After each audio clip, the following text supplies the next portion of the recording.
Try natin.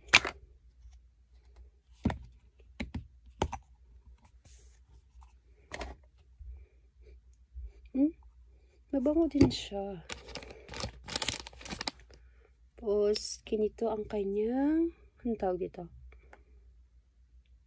Glowing cream. Ganito. So, mag-toner na muna tayo.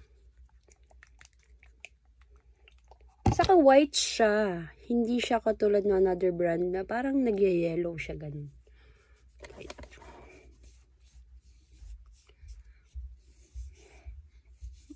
Mabango siya. Mabango ng toner niya.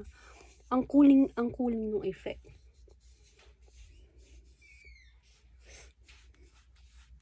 Sama nyo yung leeg nyo.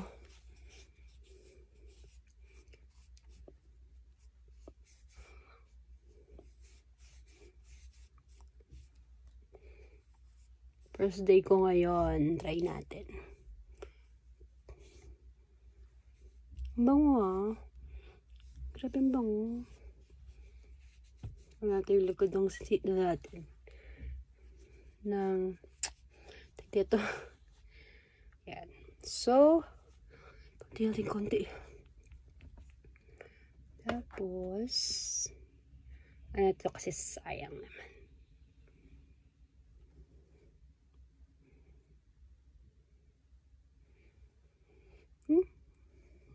Okay din yung amoy niya. Hindi siya amoy chemical. Alam niyo yun. Hindi siya amoy chemical.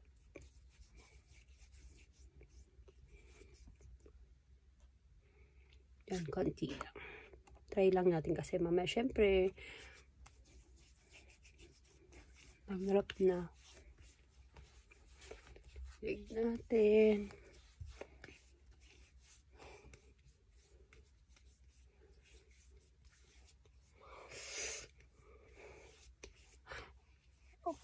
Maganda to.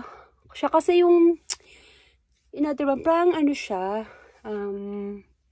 pag linagay mo sa mukha, parang ang sarap na i-blend. Ang maganda siya i-blend. Blendable siya.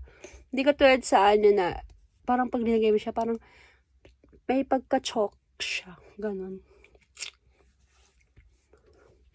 Yan. So, maglagay tayo ng ano, kahit gabi. Ng whitening ng sun cream nila. Pero kung gumilang ako talaga, no? Wonder lang ako, ba't parang same lahat ng packaging nila, di ba? Kakatulad ng packaging.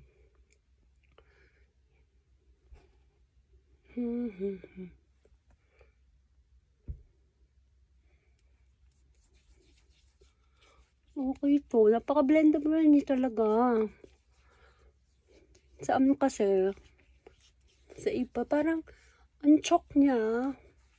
Tapos parang, pag inano mo, ewan ko lang. Hindi naman yun expired.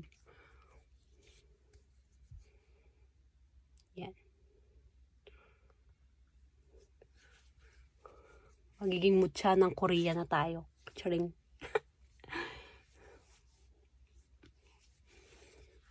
Yan. Yan na, walang filter yan ah.